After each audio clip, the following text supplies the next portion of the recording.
Flourishing and happiness. Happiness is a state of harmony, well-being, and flourishing in the midst of our daily circumstances. Being happy is a daily achievement, which demands perseverance of purpose. In psychology, Barbara Fredrickson uses the term flourishing to talk about feeling fully alive, being creative, and able to overcome adversity.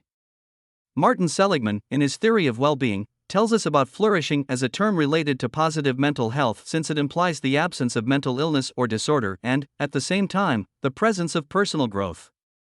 For Seligman, the factors to achieve personal well-being are PERMA, the acronym for these 5 fundamental factors, which are P. Positive emotions. Positive emotions. It is about experiencing more positive emotions than negative ones, through activities that lead us to increase them, which will make us have more time for enjoyment, increasing our well-being. E. Engagement. Delivery, commitment, involvement. It is the ability to engage positively in day-to-day actions. Even if they seem unpleasant to us, even if they are not, if we use our strengths when doing them, our level of well-being will rise. Our relationships. Relations. It refers to making an authentic connection with others. He says others are the best antidote to life's difficult times and the most reliable way to cheer yourself up. Managing relationships with others constructively will help us keep our level of well-being high. M. Meaning.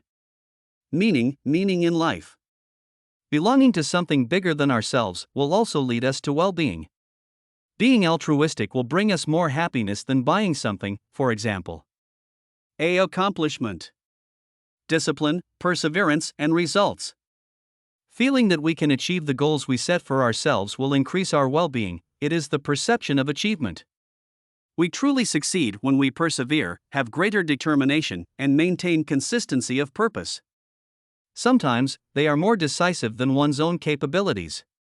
We must, therefore, minimize our suffering on the one hand and increase our growth on the other, with attention to these factors.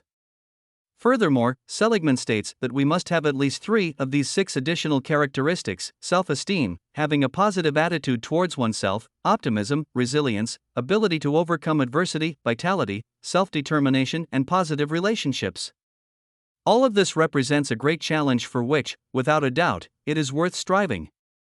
However, one of the difficulties in persevering in the fight to achieve our goals and dreams is the tendency towards immediacy, want instant results.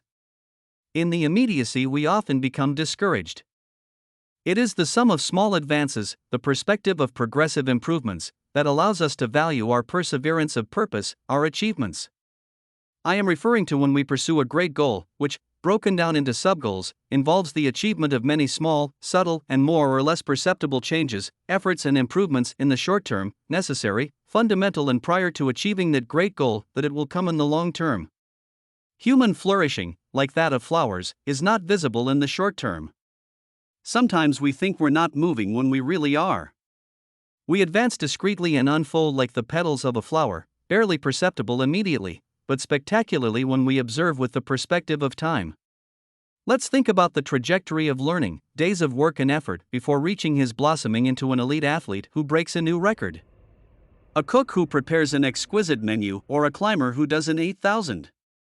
The perspective of the horizon makes us value the capabilities, skills, and talents that, with daily effort and the right conditions, end up flourishing. Let's flourish.